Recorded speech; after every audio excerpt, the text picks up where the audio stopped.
tous à l'Ouest, bienvenue Cowboys, Cowgirls. Vous êtes sur le podcast de Western Movies, site forum consacré au western. Merci de votre fidélité. Ce troisième podcast regroupe 3 invités qui vont mettre en lumière 3 films. Ces 3 invités, vous les connaissez puisqu'ils étaient présents dans le premier podcast. Notre thème ce soir est la réhabilitation du western dans le genre. Le sujet est très vaste et la cause indienne a souvent fait les beaux jours du western au cinéma. Ce podcast sera divisé en 3 chapitres. Nous n'aurons pas la possibilité de couvrir le sujet dans son intégralité. Nous avons cependant retenu 3 films emblématiques mais aussi représentatifs de 3 périodes différentes, les années 30, 50 et 70. La semaine dernière, dans le premier chapitre, Art nous a présenté un western rare de 1932 avec Tim McCoy, End of the Trail. Cette semaine, pour la décennie des années 50, Arizona Kid va revenir sur un archétype du film pro-indien. Alors ce soir, je vais vous parler de La Flèche brisée, Broken Arrow en anglais, sorti en 1950, réalisé par Delmer Daves, avec James Stewart, Jeff Chandler et Debra Paget dans les rôles principaux. D'après un roman Blood Brother, Frère de sang en français, du journaliste Elliot Arnold, écrit en 1947. Le livre comme le film, qu'en tire Delmer Daves, narre l'histoire vraie de la rencontre entre Tom Jeffords, un ex-éclaireur de l'armée, et le chef Apache Cochise, qui sont respectivement campés par James Stewart et Jeff Chandler dans l'adaptation cinématographique. La Flèche brisée est l'un des meilleurs fleurons du western des années 1950, une décennie qui a marqué un véritable âge d'or pour le genre, et l'un des plus célèbres westerns pro-indiens et antiracistes produits par Hollywood. Le titre du film en question, La Flèche brisée, fait référence à une scène cruciale, montrant le chef Cochise Thibaut, tu vas maintenant revenir sur un archétype du film pro-indien. que lui a fait Jeffords au nom des Blancs, mais aussi de l'armée américaine, qui est représentée ici par un autre personnage tout à fait authentique, qui est le général Oliver Howard, surnommé le général chrétien, car il se réfère toujours à la Bible. Comme je le disais précédemment, le héros principal du livre, joué par James Stewart dans le film, qui s'appelle Tom Jeffords donc, est absolument authentique, il a réellement existé. Thomas Jefferson Jeffords, de son vrai nom, né en 1832, mort en 1914, c'était un éclaireur civil de l'armée de l'Union et directeur d'une compagnie de service postal à Tucson, en Arizona. Le film a d'ailleurs été tourné à Sedona, territoire d'Arizona. La distribution du courrier est justement le ressort scénaristique qui sous-tend tout le film qui nous intéresse ce soir. Les cavaliers transportant le courrier sont systématiquement attaqués par les guerriers de Cochise, au point que plus aucune lettre ne peut passer. Et l'ex-éclaireur Tom Jeffords, désormais chercheur d'or, comme le dit le film, décide de partir à la rencontre de Cochise pour tenter de négocier une trêve avec les Indiens, voire, pourquoi pas, une paix durable. Entreprise ô combien périlleuse, car la méfiance et le racisme entre les Blancs et les peaux-rouges sont plus que jamais exacerbés. Il y a la bonne et la mauvaise volonté qui cohabitent dans les deux camps. Et le film est une vraie réussite sur ce plan. Il évite le manichéisme. Il n'y a pas le bon blanc d'un côté, l'affre sauvage de l'autre. Et à force de patience et de respect, Jeffords parvient à gagner la confiance de Cochise, se voit adopté par la tribu, aux grandes dames d'une poignée d'Indiens dissidents, à la tête desquels nous retrouvons Geronimo, qui est joué par l'acteur mohawk Jay Silverhills. Jay Silverhills, que les amateurs de western connaissent dans une série fameuse qui est le Lone Rangers, le justicier solitaire. Et le spectateur, à travers Jeffords, découvre la langue, les mœurs, la culture des Apaches, en particulier lors des scènes de cérémonies rituelles, dont celle du mariage entre Jeffords et Son Siré, la princesse indienne qu'incarne la magnifique Debra Paget. Alors Debra Paget, elle était très jeune lors du tournage en 1949, elle avait à peine 17 ans et pourtant son jeu dégage, je trouve, un charisme et une justesse constante tout au long du film, sans jamais verser dans l'écueil de la mièvrerie. À travers le personnage de Son Siré, Jeffords et le spectateur s'initient au rite, à la vie quotidienne des Indiens, le tout sous la houlette de Delmer Daves. Comme John Ford, Daves s'intéresse vraiment aux Indiens, son sujet le passionne, au point qu'il a séjourné à plusieurs reprises dans des camps navarros au cours de son adolescence. Or, le succès de La Flèche brisée a eu un tel retentissement à Hollywood que Deves s'est rapidement vu coller l'étiquette de principal cinéaste antiraciste d'Hollywood, tant et si bien que ses contrats ultérieurs stipulaient qu'il devait tourner désormais tous les scénarios présentant des couples mixtes. D'ailleurs, et toujours dans le registre du western pro-indien, hein, on n'en sort pas, La Plume Blanche, qui est sortie en 1955, bien que réalisée par Robert D. Webb, repose sur un script de Delmer Daves qui décalque plus ou moins celui de La Flèche brisée. Et au passage, un petit aparté, si vous me permettez, si La Plume Blanche ne se hisse pas tout à fait au niveau de son illustre modèle, il n'en demeure pas moins à mes yeux un western très sympathique. Et pour en revenir à La Flèche brisée, il faut, je crois, préciser que Daves lui-même considérait ce film comme l'un de ses préférés, l'un de ses plus aboutis. Autre anecdote significative, le film a même été encensé par l'ONU pour son message de paix et de compréhension entre les peuples. Enfin, j'ajouterai que La Flèche brisée est vraiment un de mes westerns préférés, au même titre que Les Affameurs et L'Homme de la Plaine d'Anthony Mann.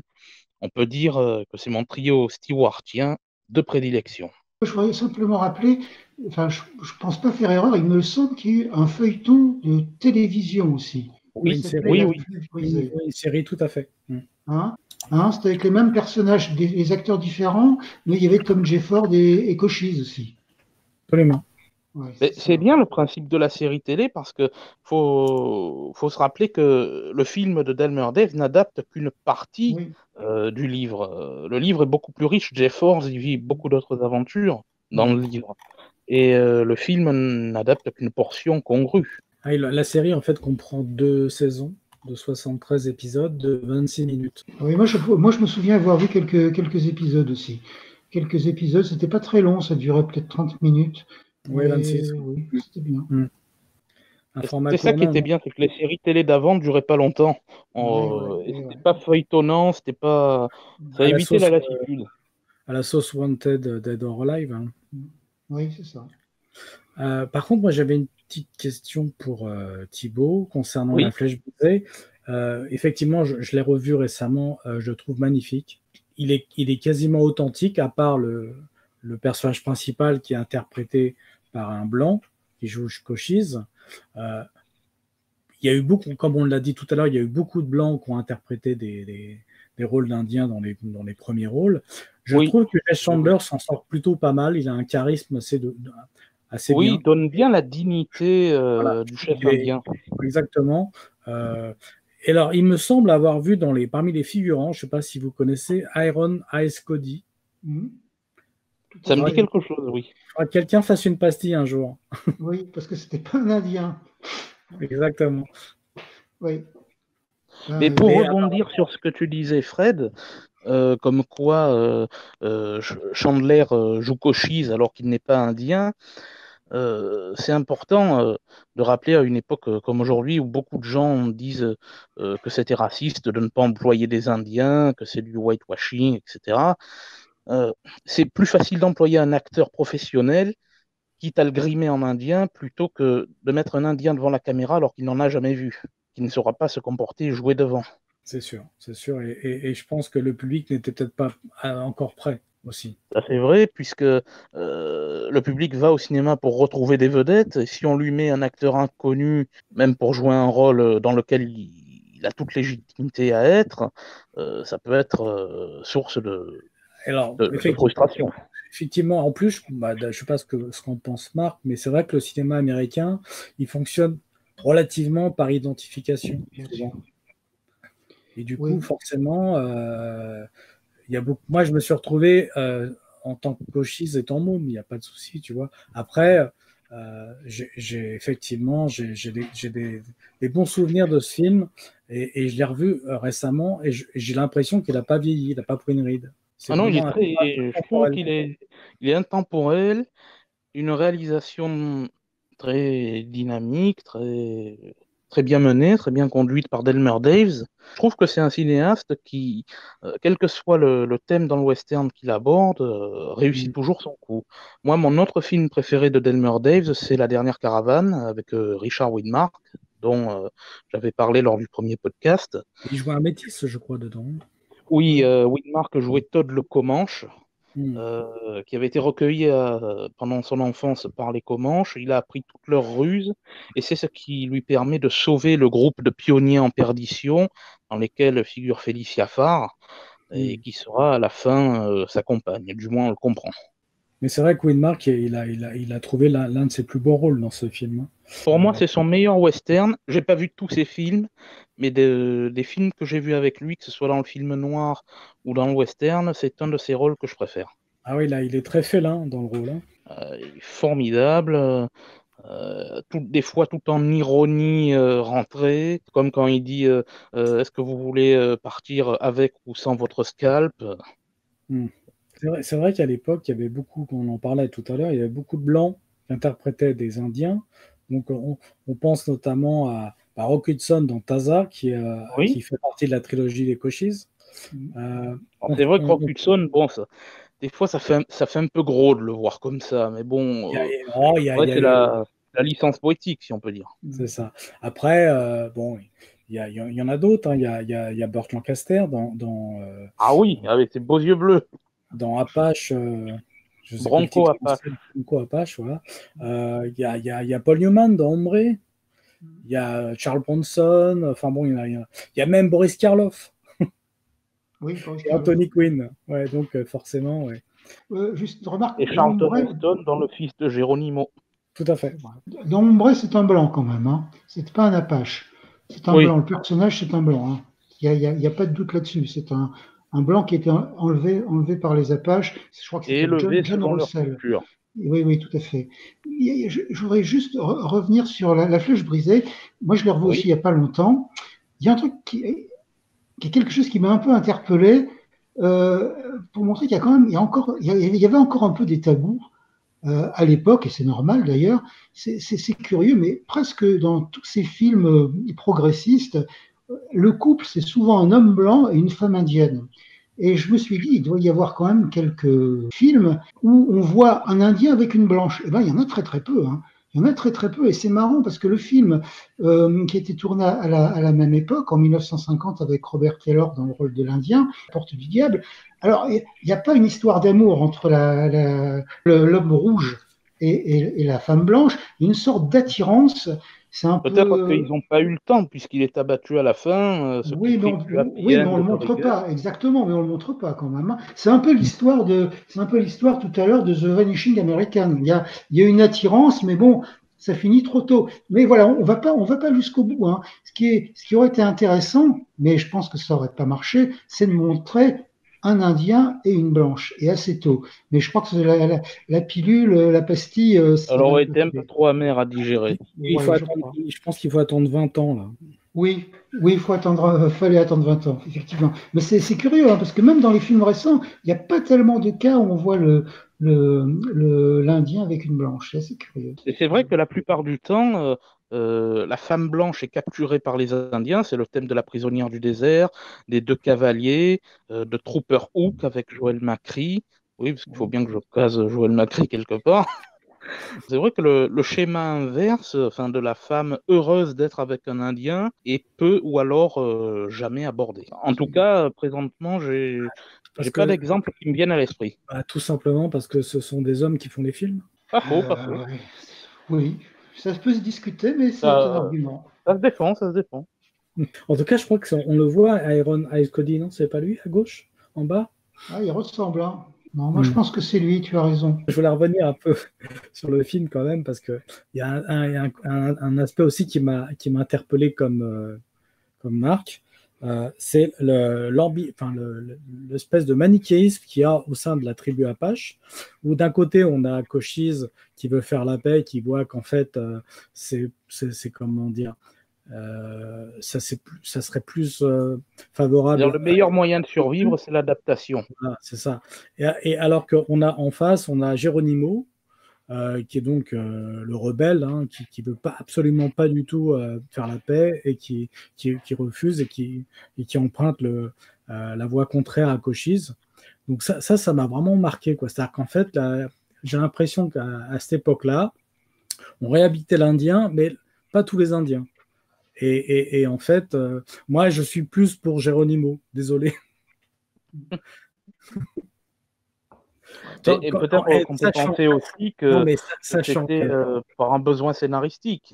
Oui, non, tout à fait, mais sachant que, je sais pas, la Flèche brisée se passe en 1870 par là, non? À peu près. Oui. Et 2-3 ans après, Cochise meurt. Et on sait après ce que deviennent les Apaches. Ils sont parqués dans les réserves en Floride, sur un territoire qui ne leur convient pas du tout parce que c'est très humide, ils tombent malades. À ce propos, Fred, puisque tu parles de ça, je voudrais mentionner un film pro-indien que j'aime beaucoup. C'est L'homme de San Carlos avec Audie Murphy, qui traite de ce thème, je trouve, avec une belle justesse et qui est très intéressant. Oui, tout à fait. Ou alors Fureur Apache.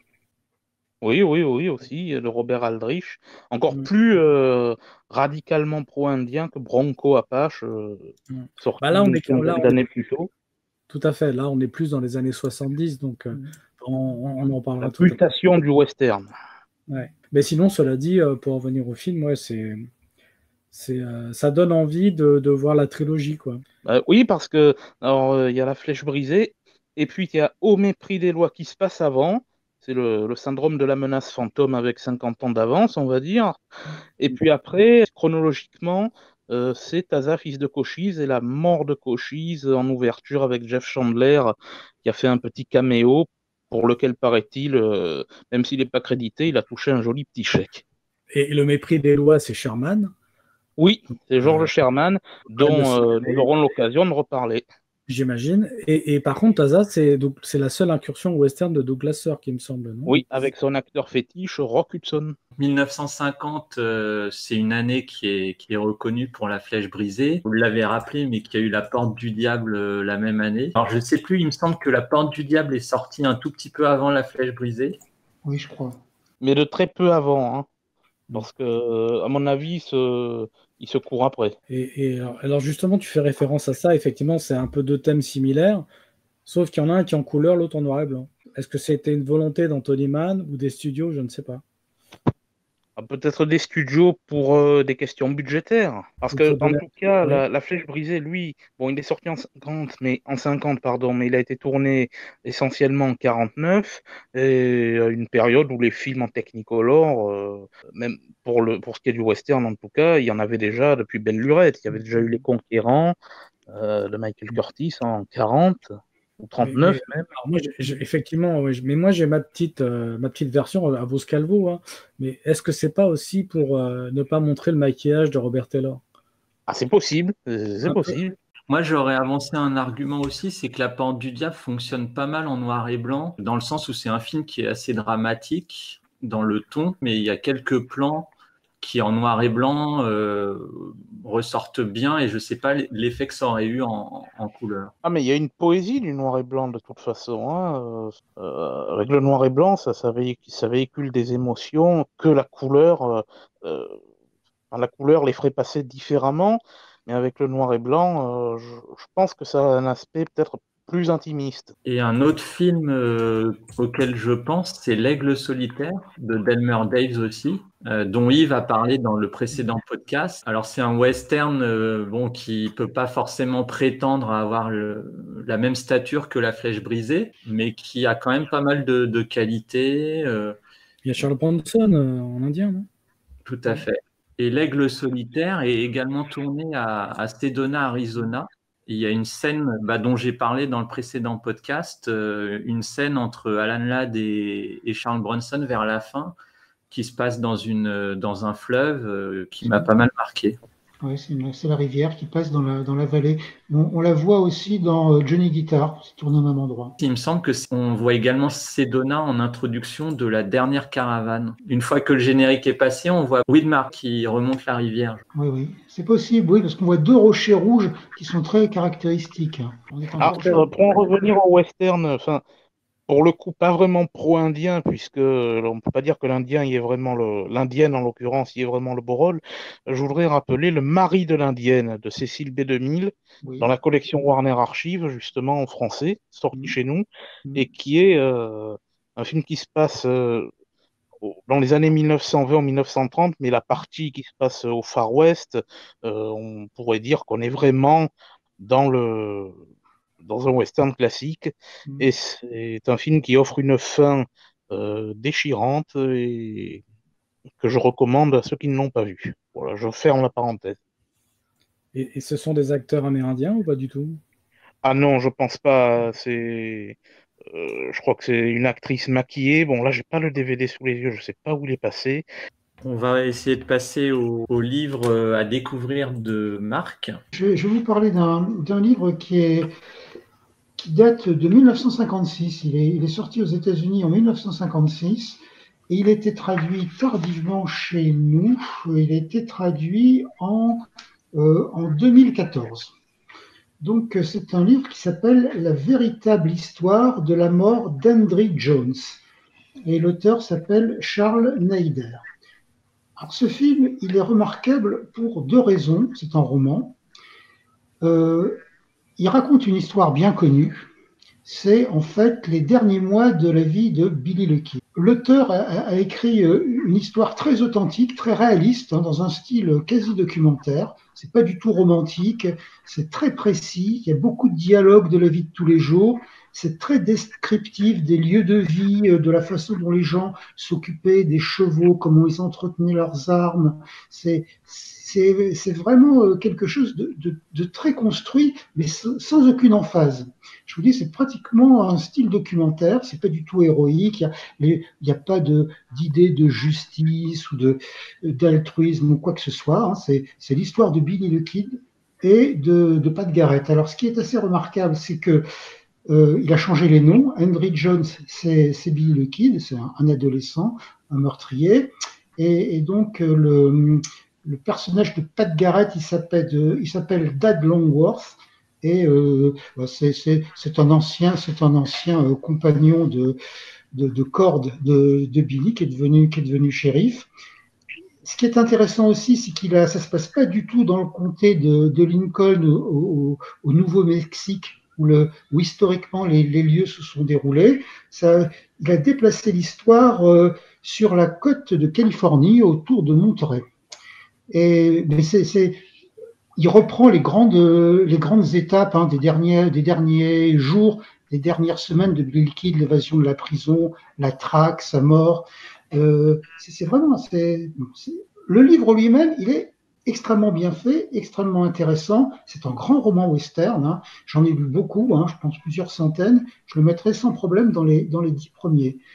Mais il est aussi remarquable pour autre chose, c'est que ce livre assez peu connu, il a donné naissance à deux très grands westerns. Et quand je dis deux très grands westerns, c'est deux westerns qui ont une grande notoriété. Alors, le premier, il a été réalisé en 1961. C'est La vengeance aux deux visages de Marlon Brando, qui est une adaptation de ce livre. Brando, il a modifié l'histoire, en fait. Il a fait une histoire plus romantique, qui finit pas pareil, puisqu'il n'est pas tué, alors qu'il fait soi-disant le rôle de Billy, mais il n'est pas tué à la fin. Enfin, il paraît c'est un peu comme le film de Tim McCoy, il paraît qu'il a été tué dans une première version du film, et puis que ça a été remonté, et il est vivant à la fin donc, du film définitif. Et donc voilà, il a changé l'histoire, mais par contre, il a gardé le cadre au bord du Pacifique. On se souvient dans le film de Brando, ces images au bord du Pacifique qui sont magnifiques. Et donc voilà, il a généré ce roman a généré ce film déjà, c'est une adaptation. Et il y a eu un deuxième film qui a été tiré dans les années 70, qui à mon avis est encore plus remarquable que celui de Brando. C'est Pat Garrett and Billy the Kid de Sam Peckinpah. Alors là, c'est pas un hasard que Peckinpah ait fait ce film et réalisé ce film, parce qu'en fait, c'est lui qui a écrit la première adaptation du scénario du film de Brando. Et il devait même réaliser le film, Peckinpah, le film qui a été finalement réalisé par Brando, interprété et réalisé par Brando. Et bon, Peckinpah s'est fait virer par Brando. Pour la petite histoire, c'est Stanley Kubrick qui avait été recruté dans un deuxième temps, qui s'est aussi fait virer par Brando, et Brando a réalisé le film. Mais Peckinpah, comme il avait écrit le scénario, il s'en est souvenu, et 15 ans plus tard, il a réalisé Pat Garrett et Billy the Kid. Alors là, c'est très fidèle au bouquin de Charles Nader. C'est la même chose, hein, une violence sèche, pas du tout héroïque, des dialogues très précis, pas d'emphase, un style parfois aussi documentaire, hein, et avec de très très belles séquences. Hein. Il y a une séquence, c'est la mort de Slim Pickens, qui est une des plus belles séquences de l'histoire du western, à mon avis. Et donc, voilà, il a fait un film à partir de ce roman. Mais lui, alors, par contre, il a oublié le décor qu'avait adopté Brando, qui est la côte Pacifique. Il est revenu à Lincoln, au Nouveau-Mexique. Donc voilà, c'est un livre c'est un très bon livre, vraiment un des meilleurs westerns qui soit en roman, qui a généré 2 films importants. Et il vaut le détour. Il vaut le détour. Il a été traduit en français, donc il faut en profiter. Et parce qu'il y a des tas de grands romans western qui ont pas été traduits en français, et il n'y en a pas souvent qui sont traduits en français. Donc il faut saisir l'occasion. C'est une bonne opportunité de les lire. Hein. C'est un livre qui est sorti donc il y a 5-6 ans, mais qu'on peut encore trouver facilement. Et voilà, c'est intéressant sur le plan littéraire et sur le plan cinématographique. Ça donne envie de le lire. Tu faisais référence aux 2 adaptations donc, faites à la fois par Brando et Peckinpah. Et ce qui est assez troublant, c'est que ces 2 films, finalement, ont fait l'objet de remaniements, de coupes, de remontage. En fait, il n'y a pas vraiment eu de version, on va dire, définitive. J'ai eu la chance de voir Pat Garrett et Billy the Kid dans une salle à Paris qui s'appelle le Max Linder. C'était dans les années 80, fin des années 80, c'était le montage Turner. Je ne sais pas si tu te rappelles, mais je trouve que ce montage-là est fabuleux, parce que c'est vrai que la version du film qu'on nous proposait n'était pas du tout représentative de ce que voulait Peckinpah. Et j'ai même cru comprendre que Peckinpah refusait à tuer Billy the Kid. Il aurait fait comme Marlon Brando à ce moment-là. Mais il a bien filmé la scène, hein, et elle est dans le livre. Hein, donc il était quand même assez fidèle. Alors, je ne sais pas ce qu'il en est, mais en tout cas, on voit l'attachement de Peckinpah pour le personnage de Billy the Kid, hein, qui l'intéresse plus que celui de Pat Garrett. Moi, j'ai eu la chance aussi de voir La Vengeance aux 2 visages aussi dans une salle parisienne qui s'appelle l'Action Christine. Je ne sais pas si elle existe toujours. Oui, elle existe toujours. Et franchement, c'est vrai que ça a été quand même une expérience pour moi de voir Brando au cinéma. Je ne l'avais jamais vu, et c'est vrai que dans cette version-là, je le trouve très bien. Après, je pense que le film n'est pas abouti, selon moi, en tout cas moins que Pat Garrett et Billy the Kid. Et donc forcément, je pense que c'est en grande partie à cause du remontage. Je ne sais pas s'il y a une version finale de ce film-là, je n'ai pas du jeu. Si tu as des infos, enfin si vous avez des infos là-dessus, je ne sais pas. Il semble qu'il y ait la version qu'on connaît, c'est celle qui est sortie. Hein. Le film à l'origine était très très long, il était largement coupé. Il y avait une fin différente d'ailleurs, mais en fait, je crois qu'il n'y a pas d'autre version que celle que nous connaissons. Par contre, je crois qu'il y a eu un premier prime cut, comme on dit, qui faisait 4h30 ou 5h. Mais bon, il a été largement coupé pour. Ouais, c'est ça, exactement. Ouais. Et c'est vrai que tu faisais référence tout à l'heure à la célèbre scène où Slim Pickens meurt comme ça face à l'océan. Ou une rivière, je ne sais plus exactement. Non, c'est une rivière. Parce que oui, on est au Nouveau-Mexique, quoi, encore que. Et le truc, c'est que je crois, il me semble qu'il y a aussi la musique de Bob Dylan. Oui, tout à fait. Knock, knock, knock at Heaven's Door. Ouais, tout à fait. Qui fait forcément écho à la scène. Et je crois que cette musique de Dylan apporte une dimension supplémentaire que n'a pas forcément le film de Brando. Donc la musique de Dylan est absolument remarquable. C'est pas lui qui devait faire la musique d'ailleurs au départ. C'était Jerry Fielding qui faisait toutes les musiques ou la plupart des musiques de Peckinpah. Il a décidé de prendre Dylan et c'est magnifique. Hein. La musique de Dylan, les paroles des chansons de Dylan collent très très bien avec le film. D'ailleurs, pour la petite histoire, j'ai entendu dire que la musique du film de Dylan avait plus rapporté d'argent que le film lui-même. C'est possible, hein, c'est très possible. Mais bon, il m'arrive souvent de l'écouter encore. Ah ouais, moi aussi. Moi, j'ai même le 33 tours que j'avais acheté à l'origine, que j'écoute toujours. Ça revient au livre, du coup, c'est vraiment très fidèle ou... Oui. Parce qu'en fait, on a quand même deux films assez différents finalement. L'histoire, c'est la même trame. Après, c'est vrai que Brando s'en est beaucoup éloigné. Encore une fois, le livre, il est très sec, hein, il est sans fioriture. Il y a pas mal de dialogues, mais on décrit des fêtes. Brando, c'est déjà c'est un peu épique, c'est même romantique. C'est pas du tout la même ambiance, hein. Donc, c'est vrai que le livre a généré 2 adaptations qui ont donné 2 œuvres assez radicalement différentes. Mais c'est quand même la même histoire, hein. Ça raconte la même histoire. Il y a la fameuse scène de l'évasion de prison qui est décrite dans le livre. On la voit dans le film de Peckinpah, on la voit dans le film de Brando, et dans l'histoire de Billy the Kid, on la voit aussi dans la version avec Paul Newman, la version d'Arthur Penn. Tiens, je te prends la perche. La version d'Arthur Penn où on voit aussi l'évasion de prison. Donc, c'est la même histoire, mais c'est traité différemment. C'est une autre approche, une autre sensibilité même. Ok. Ce deuxième chapitre était dédié à La Flèche brisée de Delmer Daves de 1950. Vous pouvez également retrouver notre premier chapitre sur End of the Trail présenté par Art. Dans le prochain chapitre et ultime de la série, consacré aux Indiens réhabilités, Jeanne Papouze nous présentera un western des années 70. Si vous avez aussi envie de passer dans ce podcast ou bien de suggérer un sujet, un thème et le défendre, n'hésitez pas à nous écrire sur le forum. Merci à tous pour ce 3e podcast. Nous espérons qu'il vous aura éclairé sur ce sujet. Très bonne soirée à tous et vive le western.